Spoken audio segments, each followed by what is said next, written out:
Well, hello everyone. This is Fadi, and I want to welcome you to another edition of our Let Us Reason show.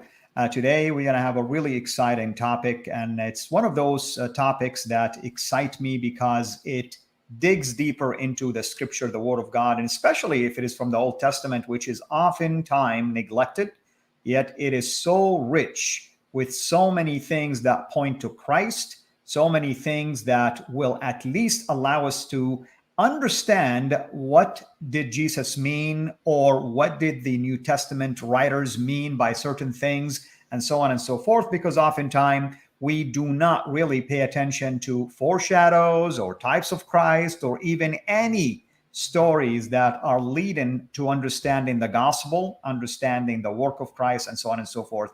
Today's topic is no exception.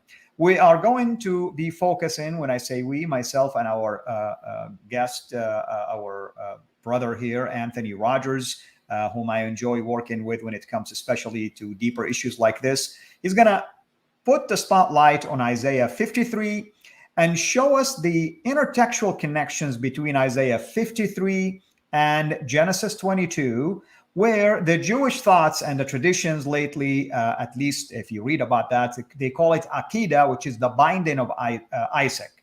And that's something that they celebrate on an annual basis. However, maybe the title did not capture the essence of what Anthony's going to talk about. So possibly I'll modify the title a little bit after the show, because I want him, first of all, to cover everything that he feels is necessary, and will ensure that the title, if did not capture it, will capture it as well. With that in mind, I want to welcome, of course, our dear brother, Anthony. Anthony, thank you so much for taking time to be with us here.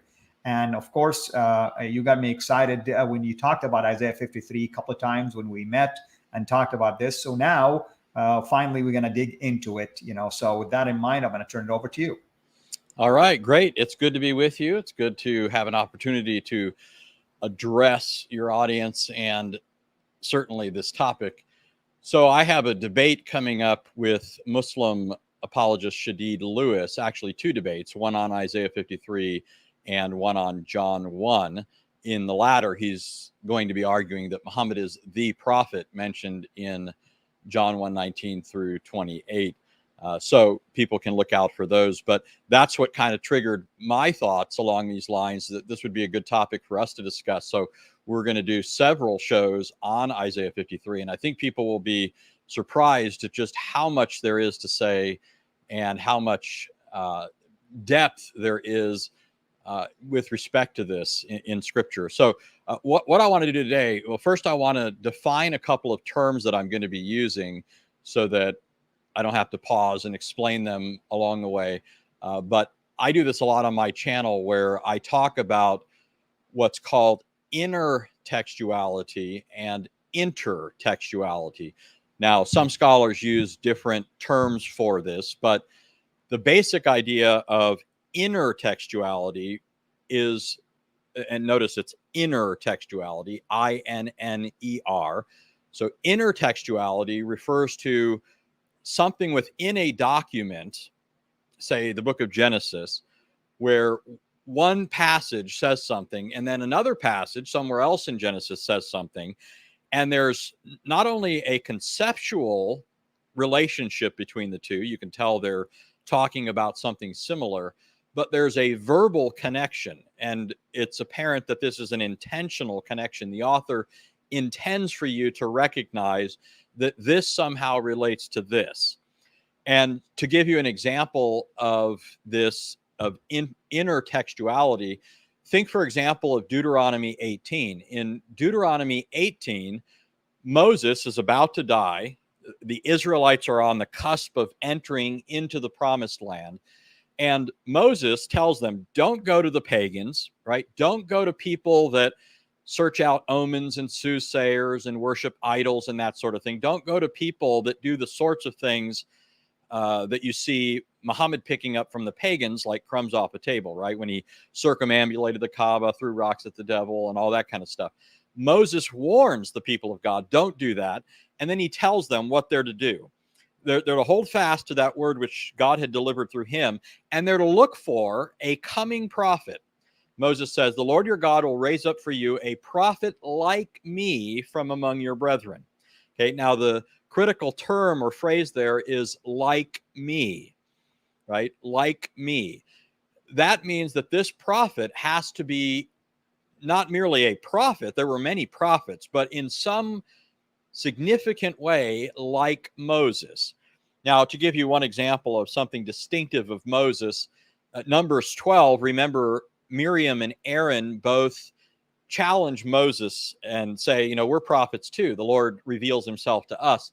And we're told that the Lord came down and he was wrathful towards Miriam and Aaron, and he rebuked them and struck Miriam with leprosy and, you know, basically says, how dare you speak against my servant Moses? And then God makes this fundamental distinction between Moses and all other prophets, inclusive of Miriam and Aaron. God says, when a prophet appears among you, I reveal myself to him through dreams and visions and so forth. Not so with my servant Moses. With him, I speak face to face or mouth to mouth. So Moses had this unique relationship with God that excelled other prophets. Now, it doesn't mean that other prophets didn't have any kind of direct verbal communication from God or anything like that.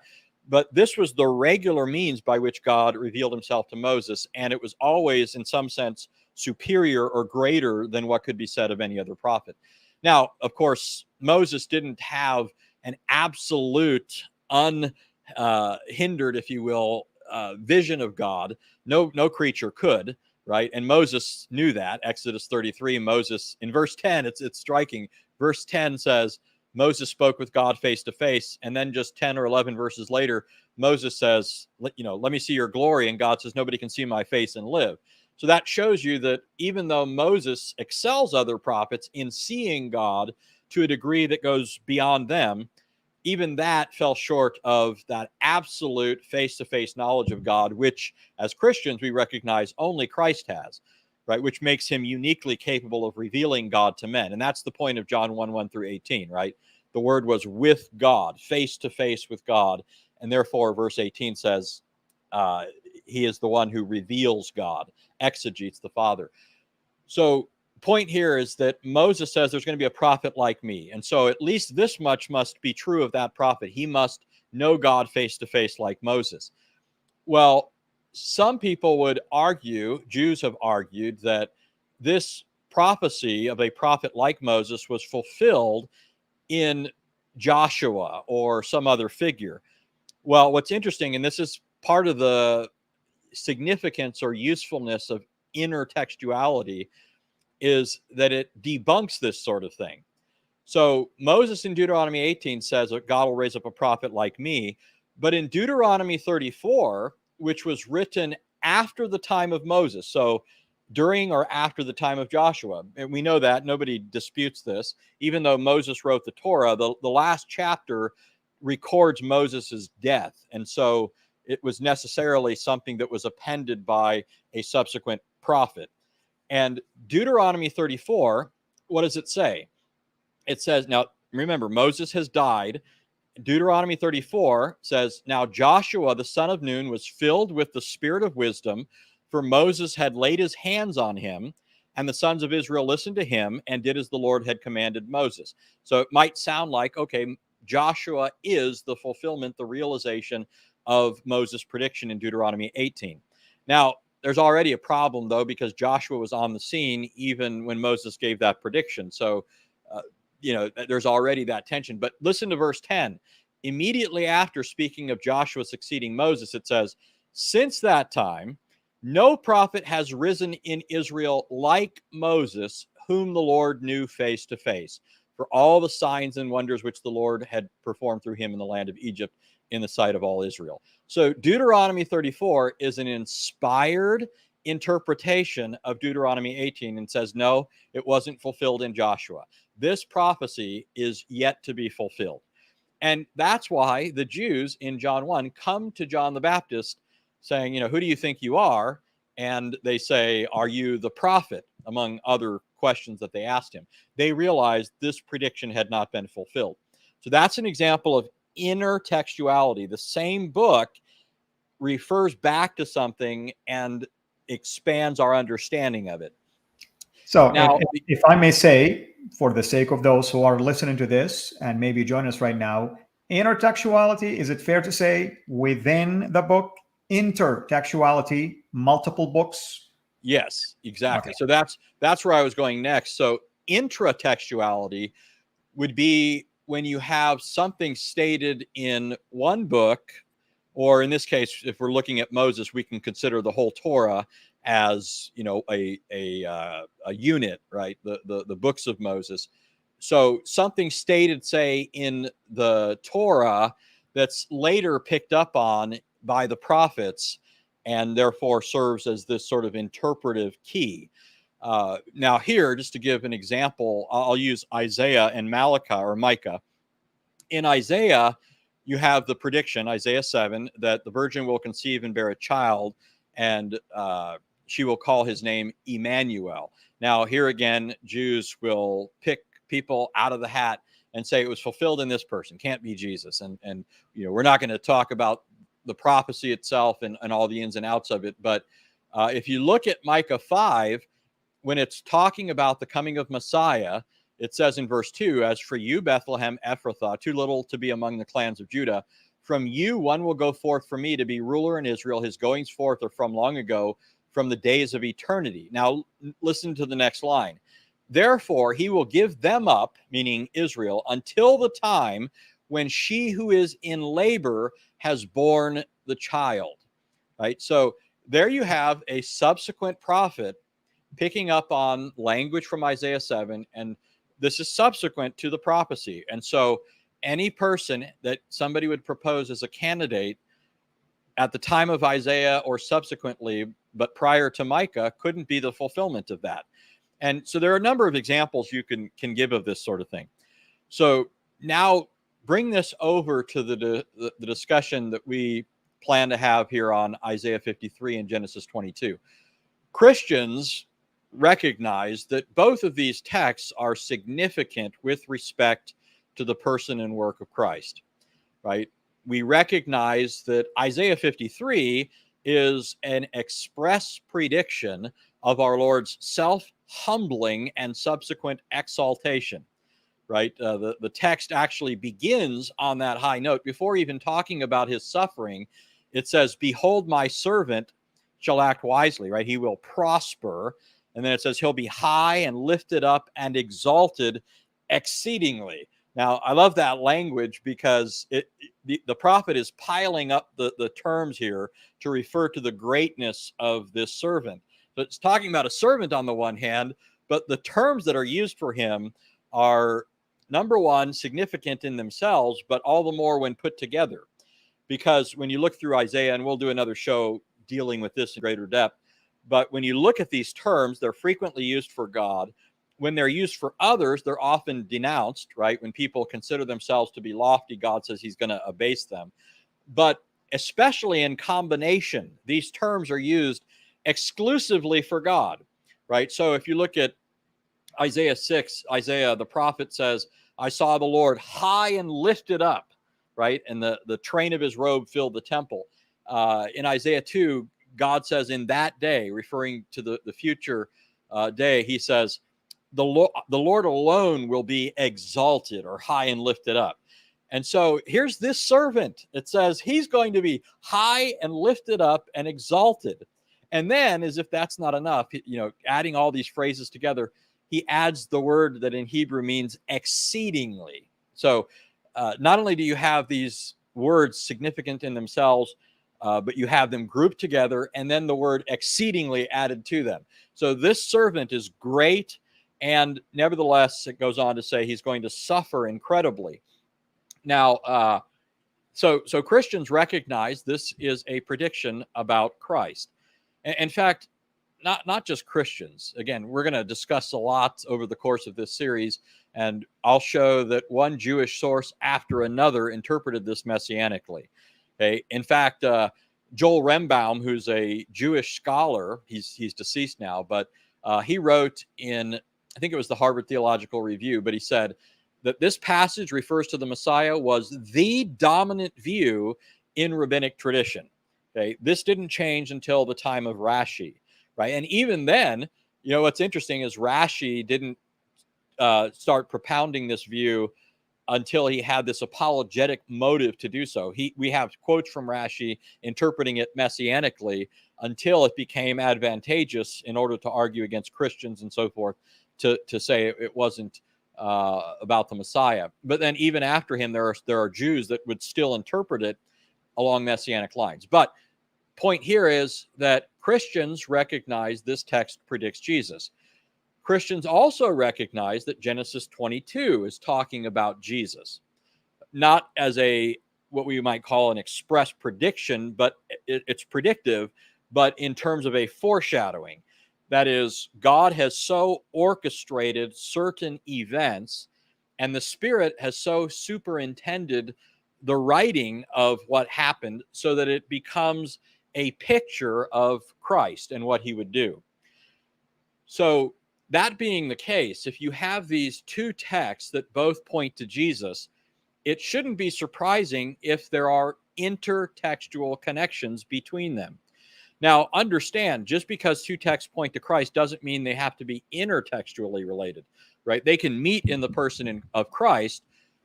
So, I mean, as an example, like there are passages where it has in view Christ's birth, right? Isaiah 7:14, the virgin will conceive and bear a child. There are other texts that have in view Christ's exaltation. Daniel 7, the Son of Man coming up to the Ancient of Days. These two texts are not intertextually related. They talk about the same person, but they don't have the same thing in view, right? They're two different stages of his career, and the focus of those chapters and passages are different. So it doesn't have to be the case that two things that converge in Jesus are intertextually related. But in this case, we have an intertextual relationship between them. Now, even before getting to something, and I'm only going to deal with one aspect of this today, but even before getting to the verbal connections, it should be evident that conceptually we're dealing with something very similar in both cases, right? In Genesis 22, we have an example of someone giving up another person to death, right? That other is passive in this, in the sense that he's not resistant, but goes willingly. He is, if I could put it this way, going like a lamb to the slaughter, and like a shear before his shearers, right? He remains silent, right? He doesn't raise any protest. And that's, of course, what we see in Isaiah 53. In Isaiah 53, one person is giving up another person unto death. He goes like a lamb to the slaughter. And we also have, just to give one other idea of the conceptual relationship here, you have in both texts the notion of substitutionary atonement, right? Substitutionary atonement is at the heart of the Christian faith. Absolutely. We believe that Jesus substituted himself in our place. We deserved death as a result of violating God's law, but Jesus interposed himself between us and God, represented us, took our place, bore our punishment, and therefore we reap the benefit of that. We go free, right? We are absolved of guilt and so forth. Well, you also have that in Genesis 22. Isaac is not ultimately sacrificed. Rather, it's a lamb. In fact, Abraham is asked by Isaac as they're going up the mountain. Isaac says, where's the lamb, Father? Where's the lamb for the burnt offering? And Abraham says prophetically, don't worry, my son, the Lord will provide for himself the lamb for the burnt offering. So you see Abraham's confidence here. He knows that this can't end in Isaac's death. I mean, absolutely. By faith, he believed in God's promises. And it's interesting you mentioned this, because the Quran, as you know, mentioned that وَفَدَيْنَاهُ بِذَبْحٍ عَظِيمٍ, and we substituted for him with a greater sacrifice, which is amazing, if you think about it. Yeah. As an aside, by the way, I was listening to Numan Ali Khan, a Muslim speaker, not known as an apologist, but he's well regarded by a lot of Muslims. He's had some sordid matters that have cropped up here and there that have checkered his little popularity. But he's well spoken, and I've listened to him. kind of try and compare certain Quranic accounts of things found in the Bible. And he often pretends that, oh, the Quranic account is so much better and so forth. But what often is happening in his case is he's not reading the biblical text very carefully, and he's quite ignorant of Jewish exposition on these things, and doesn't realize that some of the things that he's claiming the Quran is somehow so insightful on and so much better that, they're actually already there in the Jewish sources. And the reason they're there in these Jewish sources is because what the Jews were doing was engaging in intertextual exegesis. They see so much more significance in the offering up of Isaac than a lot of Christians even do, because they're able to see that other texts in the Bible shed light on texts like this. And so they bring out something of the richness. So there's nothing there in the Quran. Whenever the Quran says anything that's insightful or something, you can be sure Muhammad didn't get it, right? No. What I'm saying is it's an example of how Muhammad or whomever put it together, copied and pasted without thinking about the significance of something like that. Yeah. Oh, I knew what you meant, but it made me think of this whole thing, because I thought of doing something on Numan Ali Khan. He's done stuff on Joseph and compared it to the Quranic account. And I keep listening to it thinking, man, this guy, they always want to pretend that the Quran somehow improves upon the biblical story. And there's never a case where the Quran says something that we can say is genuinely true that can't already be found through a close reading of the Bible and Jewish sources. Muhammad had no genuine insights. When Muhammad does say something that you can't find in the Bible or in Jewish sources, it's wrong, right? I mean, almost 90% of the time. And even sometimes the stuff he picks up from Jewish sources is just wrong, right? The Jews don't always make the right turns. Sometimes they get things wrong. But anyway, so there's clearly this conceptual relationship between these two texts. But there's more than that. I've talked before with you, we've talked about this, where Isaac, throughout this text, is referred to as Abraham's son. Right. And his only son. Right. And so it uses the term ben, which is the basic, term for son. So, for example, in verse 2, it says, lakach, take now your son, bincha. So it's ben, and then the ending is the second person singular possessive, your, right? Take your son, bencha. So it's the word ben there. But then in the same verse, it says your only son. And here, the word is, or the form there is yachidka, and the word it comes from is yachid, right? So that's the word translated your only son. Now, what's interesting is that word is used, I think it's 12 times in the Old Testament. And in every case, it always refers, people normally say it means only or unique, but it's only ever used of an only son, right? So it's more than just unique or something like that. It's unique with respect to your progeny or heir. And the significance is that in almost every case when that term is used, it always has reference to a child who's the only child in some significant sense of his parents.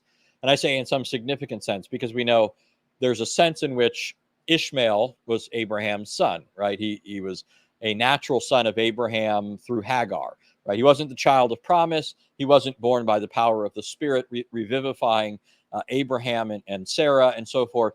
He wasn't the heir of the covenant. So he's not Abraham's Yachid, right? His only son in that sense. Well, almost every time that term is used, it's used of a child who has either died or is on the verge of dying, and therefore is going to be the subject of intense mourning. Okay? Now, further, many of the occasions when the term is used, it's a prediction of the coming Messiah, right? So I'll give you two examples real quick.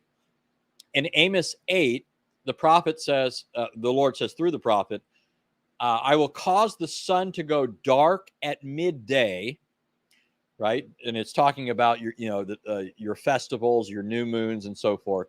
And then it says, and I will make it a time of mourning as for an only son. Okay, Yachid. Now, what happened at the time of Christ's crucifixion? Right? The sun went dark at midday, right? And what was happening? The sun was dying. And that, I argue, is why the centurion, the lights go on for the centurion. Because in ancient Israel, when the only son of a parent died, a father would respond by tearing his clothing and putting on sackcloth and putting the lights out in the house. Now, sometimes when the heavens go dark, God speaks of it as clothing the heavens with sackcloth, right? And so when the centurion is there at the foot of the cross, the lights go out and the veil of God's temple is torn, then the natural response to this is, whose son must this one be? Right? If a father in Israel would tear his garments and clothe himself in sackcloth and put out the lights, well, then what must be the case with respect to this one? If the temple veil is torn, the lights of the heaven go out, and they're clothed with sackcloth. Whose son must this be? It must be God's son. Well, so we've talked about this, and I've also pointed out that the word, when this is translated into Greek, there's actually two Greek words that are used to translate this, depending on what passage you're looking at. So I said there's like 12 places where the term is used, Yachid. One of the terms that would be used by Jewish translators, and when I say Jewish translators, understand the Septuagint is not the only Greek translation that we have of the Old Testament from Jews. And we don't have full translations from others, but we have partial translations. So we have things from Aquila, Symmachus, Theodotion, and then we get quotations from people like Josephus. What's interesting is, if you look at the Septuagint, some passages will be translated with the Greek word monogenes, which means only begotten. Other translations will use the word agapetos, which means beloved, right? Beloved son. And so, interestingly, like, these are interchangeable terms, because you'll find, for example, the Septuagint might use monogenes in a verse, but then Josephus will use agapetos, right? So it's, they're using two different words to translate this. And both of these terms are used by the gospel writers. John prefers the term monogenes, right? When he says, the word became flesh and made his dwelling among us, and we beheld his glory. The glory is of the only begotten of the Father, full of grace and truth, right? And the synoptic authors prefer the term agapetos. So at the baptism of Jesus, the Father says, "This is my beloved Son." Okay, so there's an example, by the way, of intertextuality.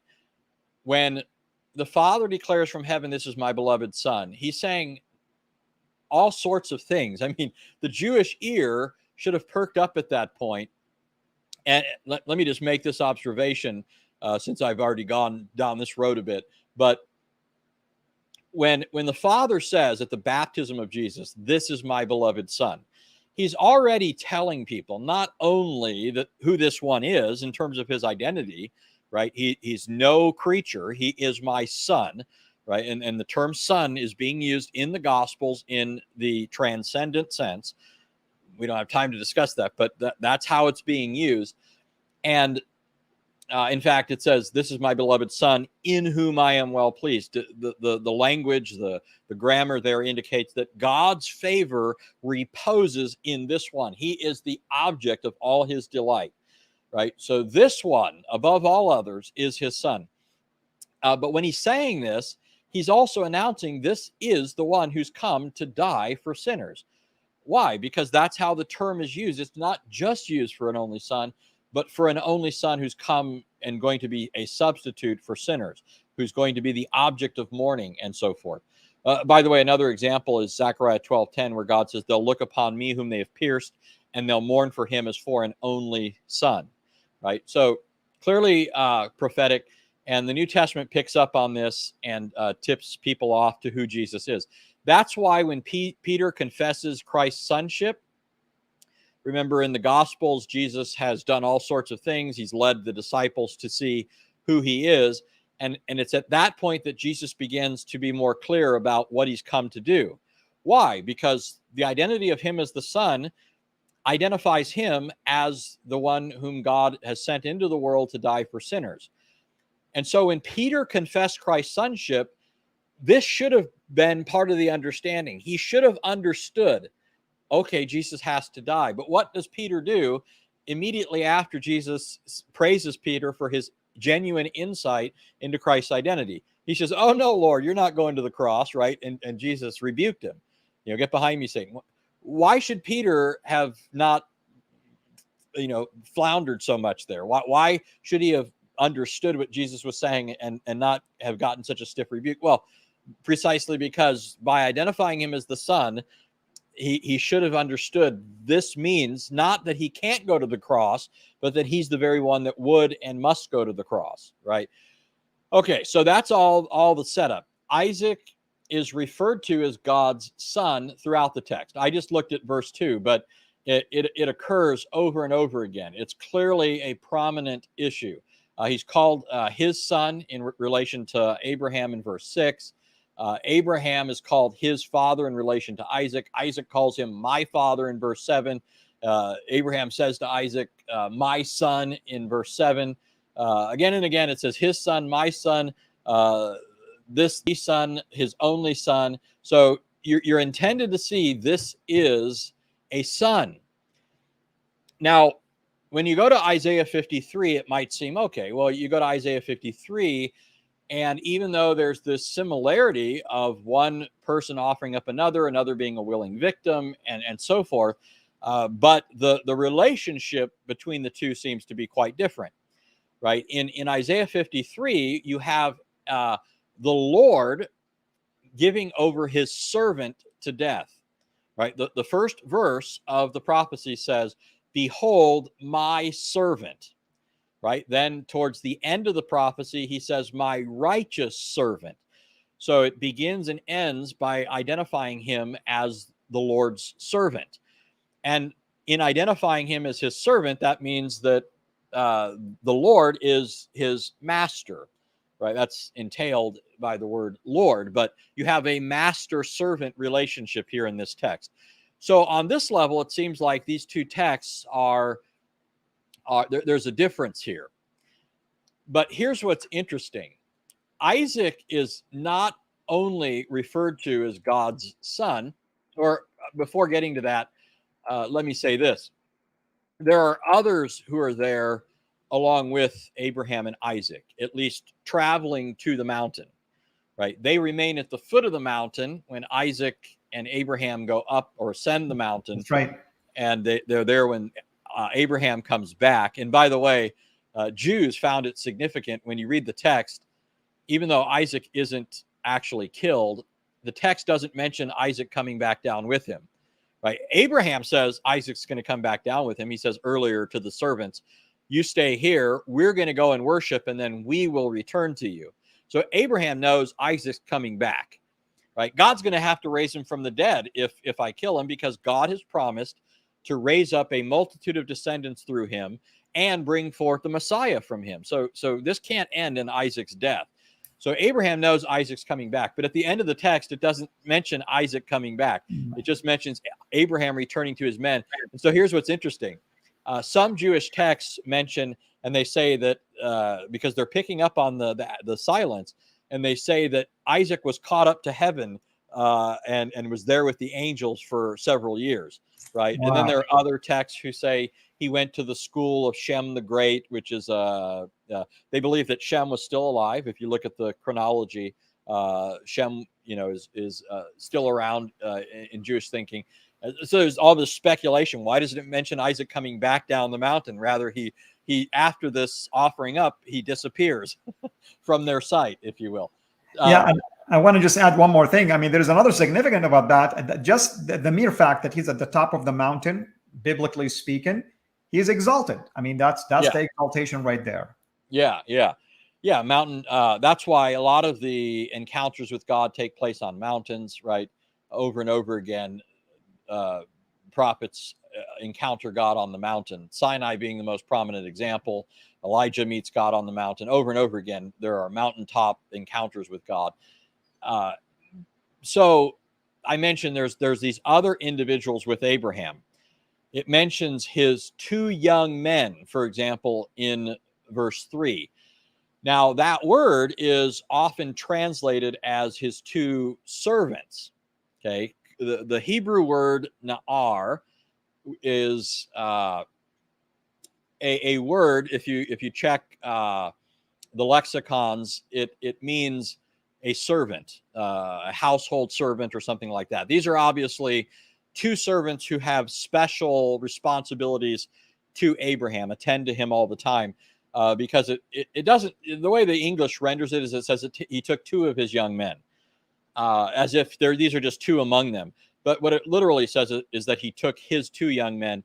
And so it's distinguishing these 2 from his other servants. These have special responsibilities with respect to Abraham. So these are, and again, Jewish tradition says that these 2 young men actually were Ishmael and Eliezer. Okay, I'm not going to speculate there. I'm just saying that's how it was understood by Jews, Ishmael and Eliezer. So much for the Muslim idea that Isaac was not the one sacrificed, but Ishmael was. Now, Ishmael, if he was there, according to the Jews, was just there as a servant. Okay, so this is interesting. The servants are there. Okay, servants. Remember, that word means servants. Okay, and so it can be variously translated, young men or servants, but young men in the sense of those who serve as retainers, right? They're responsible for attending to the needs of those to whom they belong. Okay. Well, why is that significant? Well, because the same term is used in this text for Isaac. Okay. It says, for example, in Genesis 22:5, Abraham said to his 2 young men. Now, again, I hate that translations are not consistent. I'm going to read it in English, but then point out what everybody's probably already going to pick up on before I say it. Verse 5 says, Abraham said to his 2 young men, stay here with the donkey, and I and the lad will go over there, and we will worship, and we will return to you. Okay, so notice it refers to his 2 young men, and then it refers to the lad, Isaac. The Hebrew term here is the same. Okay, when it refers to the 2 young men, it uses the Hebrew word na'ar, the dual form, referring to 2 young men. And when it refers to Isaac as the lad, it's the same Hebrew term. So you have the term being used for Isaac here that's the same as that used for Abraham's servants. So this one whom Abraham is taking up the mountain is referred to not only as his son, but also as his servant. In fact, the same thing is pointed up again in verse 12 when the angel of the Lord speaks from heaven and says, do not stretch out your hand against the lad, ha-na'ar, right? Na'ar, again, it's the term, right? The term for servant. So Isaac is not only identified as Abraham's son, but as Abraham's servant. Now, if Isaac is identified as Abraham's servant, in some sense, that means that Abraham is Isaac's Lord, right? He is his master, right? Now, by the way, just to point out, this isn't just, I'm establishing it on the basis of the text, but there are Jewish sources that recognize this. I have here, for example, I'll read it to you. This is the Isaiah Targum on Job. Okay, actually, it's Job, Proverbs, and Kohelet. So that would be Ecclesiastes. But listen to what it says in Job 3. And I'm not going to explain how they get this, why they do this, but the Targums are interpretive paraphrases of the Old Testament in Aramaic. It means translation, basically. That's what it means. Yeah. So, but what they do often is they expand on the Hebrew text, and the expansions are an example of intertextual exegesis. Right. I'm not saying that it's always accurate. I'm just saying that's the fact. That's what they were doing. They're looking at certain texts. They're picking up on terms. And so they sometimes will introduce an explanation in the course of their translation. Correct. And so, and I want to add one more thing, Anthony. The Targum, the Septuagint or Septuagint, these are important sometimes document to consult with, because that will tell you at least the mindset of at least either the Jews in general or certain Jews, how they interpreted certain things. Right. Yeah. So here's the Targum, and I said I wasn't going to explain how they get this or anything else. I'm going to quote it for the sake of showing this is something that Jews understood, and it'll bring out a further facet of this. It says in Job 3:19 in the Targum, Jacob, who is called young, and Abraham, who is called old, are there, and Isaac, the servant of the Lord, who went forth free from the fetters of his master, from the bonds of his master. Okay. Now, notice it calls him the servant of the Lord, right? That's the term that Isaiah uses repeatedly, which, eventually climaxes in his announcement in chapter 53 about my servant, right? Throughout Isaiah, he's called the servant of the Lord. And then finally in 53, God says, my servant, right? Behold, my servant. Well, here, the Targum calls Isaac the servant of the Lord. But notice it also says that he went forth free from the fetters or bonds of his master. The word Akedah, which you explained at the beginning, or Chayed in Hebrew, means to bind, right? And so that's where you get the word Akedah. Even in Arabic, by the way, in Arabic, qayyada, meaning to bind. Yeah. Okay, yeah. So, and interestingly, I mean, Muslims use Akedah to refer to like doctrine, right? Yeah, Theology. exactly. You're bound by it. Binding teaching, right? Yeah. So the word is used in Genesis. In fact, it's only used there.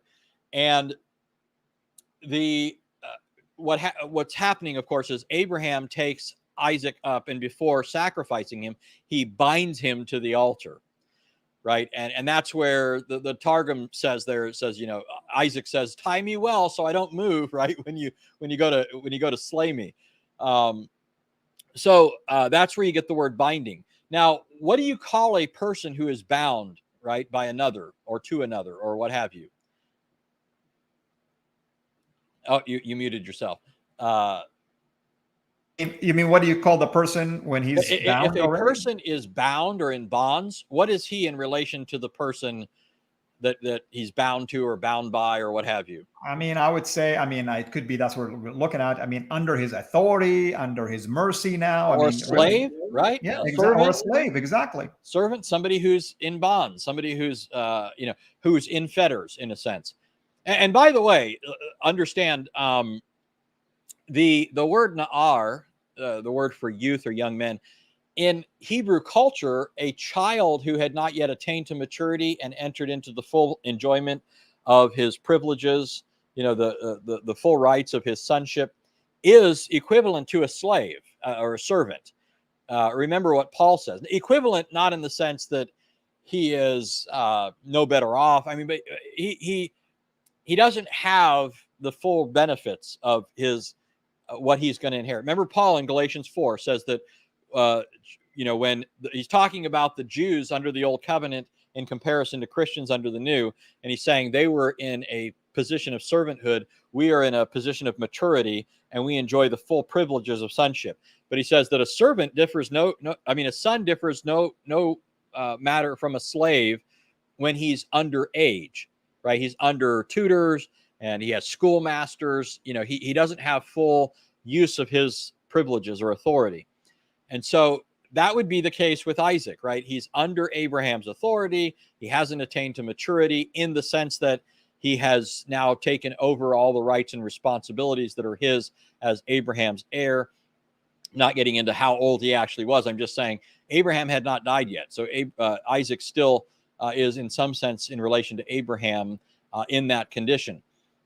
So Isaac is portrayed as being bound by Abraham, but then, of course, Abraham unbinds him when the angel says, don't strike the lad, and so forth. So Abraham is portrayed as his master in Jewish sources, and it follows from the text. He's called Na'ar, and he's bound, right? Well, now here's what's interesting. Let's go back now through the text, because I want to look at what happens in the Greek. When this is translated into Greek, it uses a number of terms. So, for example, let's pull this up here. In Genesis 22. Oh, by the way, I wanted to read real quick a couple of sources here real quick. This is from Giza Vermes. He's commenting on the Targum of Job. He says, "It is precisely on account of his having been bound, that is, because of his self-sacrifice, that Isaac appears to have been given the title servant of the Lord. It would seem, therefore, safe to assume that the Targumic Haggadah on the Akedah resulted from the association of Genesis 22 and Isaiah 53. See, so Giza Vermes, no friend of Christianity, by the way, is saying they saw a connection between these two texts. And that's why they call Isaac the servant of the Lord. And also, it's kind of interesting, by the way, because if you look at, for instance, Philippians 2, starting from verse 5 all the way down, I mean, it says that Jesus took on the form of a servant in the likeness of man. So it started with the servant, basically. And he humbled himself all the way to the cross. So Isaac, by the way, was silent in that. I mean, you don't hear him talk about complaining or why are you tying me or anything like that. So Right. So that was Giza Vermes. Now, here's another scholar. This is from the Journal of Biblical Literature in an article called Jesus, Isaac, and the Suffering Servant. He says, in Jewish tradition, Isaac is the prototype of the suffering servant, bound upon the altar as a sacrifice. Isaac is described in the Midrash as the first to experience chastisements from God. Remember, the suffering servant in Isaiah 53 is chastised for our sins. He says in the Midrash, Isaac is the first to be described as suffering chastisement from God. And in the Targum to Job 3, he is expressly styled the servant of Yahweh. The servant of Isaiah 53 is thus a new Isaac who dies so that the people might live. Okay, so number one, I just want to reiterate this. I've established this from the text. Okay, that's what's ultimately decisive. Okay, I'm citing scholars not because these are needed to make the point, and I always want to stress this because, the foundation of our faith is the text of the Bible, not these other things. We don't need somebody else to stamp God's papers. Remember when it says that certain people believed in Jesus in the Gospel of John, but it says Jesus wasn't entrusting himself to any man because he knew what was in man. Remember, the belief in John's Gospel is not always used in the sense of saving faith. Often, the people that it says believe are upbraided as not having genuine faith. But it says Jesus didn't entrust himself to them because he knew what was in man. God doesn't need the testimony of any man, right? That's why Jesus, some people will say, why does he silence the demons, when they cry out, he's the Son of God? Wouldn't you think he'd want that? He doesn't need their testimony. He doesn't desire their testimony.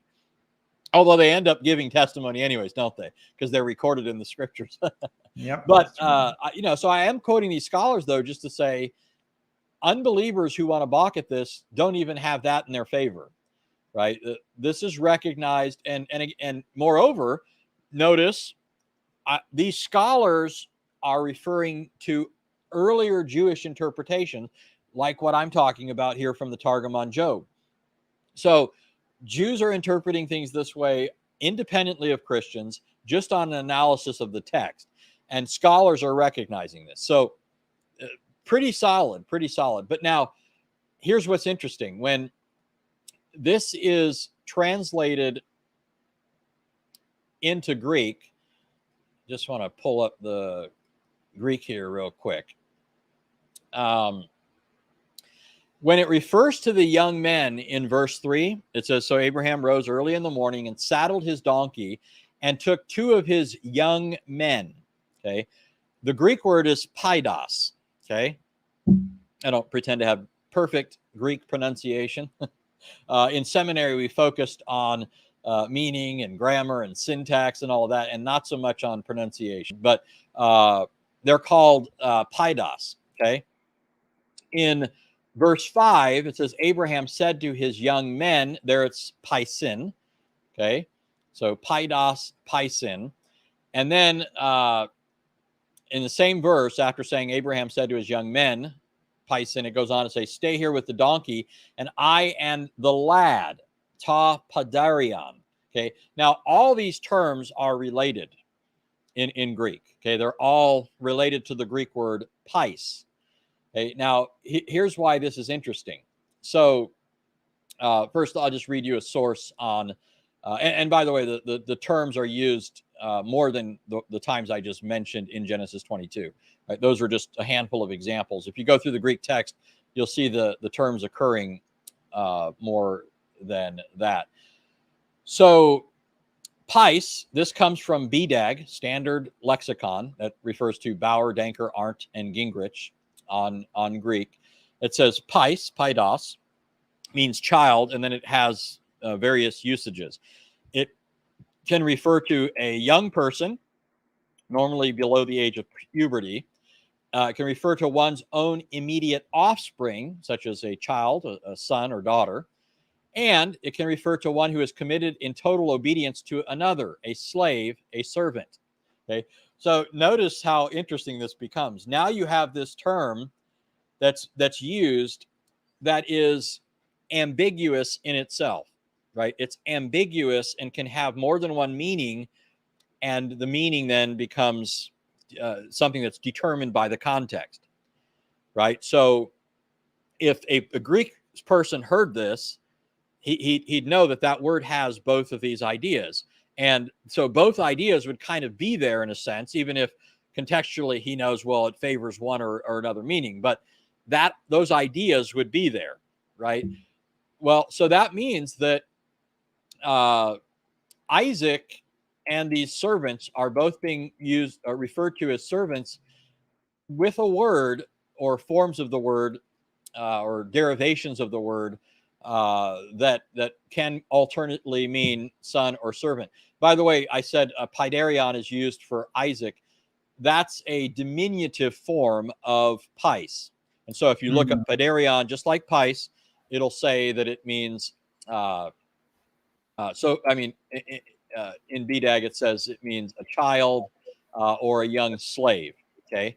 Now, why is that interesting? Well, if you go to Isaiah 53,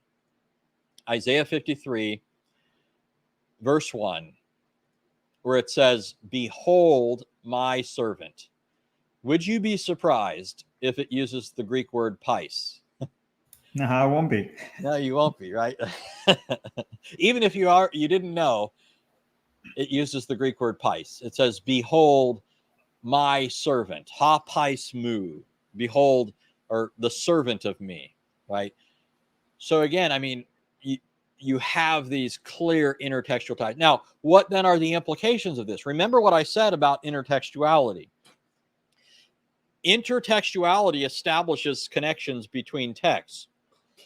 And that doesn't just mean you say, okay, this text says this text says this. It means that these two texts now shed light on each other. What this ends up doing for us is showing us that the servant and master of Isaiah 53 are the Father and the Son, right? It's the Father, Abraham, offering up his son, Isaac, the only begotten in Genesis 22. And Isaiah 53, tying in with it, is telling us that these are the individuals who are in view here. The Lord, the Father, is offering up his Son, who has become a servant. And we know he's become a servant, by the way, from the text itself. Why? Because, as I said, the terms that are used for him are the terms that are used for God. I was reading, by the way, I didn't mention this, but I've read a lot of Jewish works trying to debunk Isaiah 53 as a prophecy of Jesus. One that I read recently is by Gerald Segal, not to be confused with Alan Segal, who's another Jewish guy. He writes all kinds of anti-missionary stuff, and this one's called The Jew and the Christian Missionary, a Jewish response to missionary Christianity. Is Alan Segal who wrote about the two powers in heaven? Yeah. So that's the other one. Right. And then this one likes to write stuff against Christianity. And so here's what's fascinating. in this book, so he has two sections. One section is trying to deal with Old Testament prophecies that Christians use for Jesus. And then the second part of the book is about New Testament stuff that he's criticizing. Well, when you look at the first section of the book, he'll go through these prophecies and he'll give like 1 or 2 page responses to them. Genesis 3:15, 1 or 2 pages, right? Genesis 49:10, 1 or 2 pages. On and on for like, I don't know, I can't remember the exact number, but like, let's just say 15 Old Testament prophecies, right? 1 or 2 pages. When it comes to Isaiah 53, he has 30 pages. and I find this significant, not because the other passages aren't significant and not because he can make easy and short. It's just that you can tell Isaiah 53 really vexes Jews.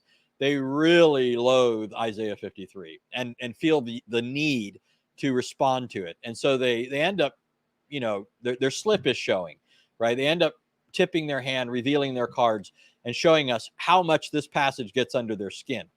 And I'm trying to remember the reason I brought it up, but Alan Segal had said something that maybe I'll remember it in a second. But the one of the things that he mentions is, and not just him, there are other Jewish scholars that will try and do this. They'll say things like, how could this be Jesus, whom Christians believe to be God, if this servant is going to be exalted? Okay.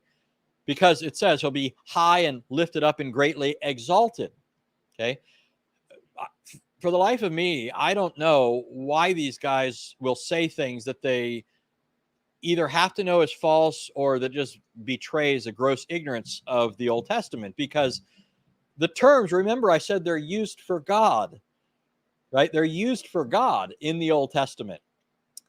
God himself says, I'm going to be exalted in that day. How can God be exalted? All right. I mean, that's the question they should be asking, right? Set aside the servant for a moment. Ask yourself the question, how can God say over and over again, he's going to be exalted? Okay. Now, another example, Psalm 68. Psalm 68 says, he ascended on high, he led captivity captive. Mm-hmm. Okay. Paul picks up on this in the New Testament. And by the way, it's not talking about Sinai, because it says he's among them as at Sinai. So just like the Lord was with them at Sinai, it's talking about some other occasion when the Lord would be among his people and then ascend on high. Okay. How does the Lord ascend on high unless he has first descended? Isn't that Paul's argument in Ephesians 4? A lot of people read Ephesians 4 as though it's talking about Jesus going into Sheol, right? Whether or not scripture elsewhere talks about that, that's not what's going on in Ephesians 4. What Paul says is, when Psalm 68 says he ascended on high, his point is, how can he ascend unless he has first descended, right, to the lower parts of the earth? Lower parts of the earth is an idiom in Hebrew. Look at Psalm 139, referring to a mother's womb. Okay, when Jesus came into the world and entered into his mother's womb, that's described by David as entering into the lower parts of the earth. This world, right? Beneath the tops of the mountains, if you will, where God meets with people. So Ephesians 4 talks about God ascending on high. How can he ascend unless he first descended? Well, by the same token, how can God be exalted unless he was first humbled, unless he first condescended? What is Isaiah 53 talking about? It's talking about the exaltation of a servant who humbled himself to death, the point of death, even death on a cross. Right. In order that he might be, as Paul says, highly exalted. Right. Because the Lord is, high and lifted up. Isaiah himself said that the Lord is exalted above the heavens. So definitely this is exactly an excellent point of how we overlook certain phrases sometimes, or words or terms, not realizing that it has a lot deeper significance than just reading it. Yeah. Well, brother, we want to give a teaser now, because you did mention this is going to be a series. In fact, I want to call it, hopefully Jesus in the Old Testament, but that will be a lot more than just this. So you may want to start thinking about wrapping this one up and excite people about the next one. Yeah, so that really is the wrap up. That's what I intended to say today. So I haven't really thought through exactly where I want to go next time, although possibly because there's more concerning the intertextual relationship here that can be brought out, such as the substitutionary nature of these things, the terms that are used, and so forth. But there's really just a whole field of things that are worth discussing, including the connection between the prophecy of the prophet like Moses and Isaiah 53. There's intertextual connections there. There's all these intertextual connections before we even look at the prophecy itself and exposit it. So I'll think through that, but that gives people some idea. We may look at Genesis 22 again, bring out the substitutionary atonement motif, or we may move on to Moses and talk about the connection there, and the whole new Exodus theme, which is connected to the Moses typology and Isaiah 53. Just a lot of incredible stuff. And of course, Isaiah 53 ties in with the whole ceremonial system. I mean, it's amazing the number of words that pick up from what's called the temple cult, right? I use the word cult, and most people are used to hearing that used in a negative sense to refer to spurious Christian groups that pretend Christian groups that pretend to be Christian but aren't. But cult, in the strict sense, just refers to the ritual aspect of religion, that sort of thing. And so the cult of Israel refers to those things pertaining to this temple, priesthood, sacrifice, and that sort of thing. The passage in Isaiah 53 picks up on this language and is rich. I mean, it's just one thing after another. And so there's a lot of stuff. And then there's also stuff that we could talk about in Jewish tradition, how Jews understood the Akedah. There's stuff on how Jews interpreted Isaiah 53. Then, of course, there's how the New Testament picks up and uses these passages. So there's really a lot here. So I hope people will have an interest in this. And hopefully this first episode sparked an interest, and that interest will grow over the course of this. Absolutely. Thank you again, brother, as always. And just remind people again, you're doing 2 debates. Can you please share more info about that? Yeah, so I'm going to be appearing at the Our Strong Tower Conference in California, Southern California, with Ministry to Muslims run by George Saig. And there will be several other speakers. I'm the least among them, but Hatun Tash, our sister Hatun, will be there all the way from the UK. Samuel Green will be there. Tony Costa will be involved. Jay Smith will be involved.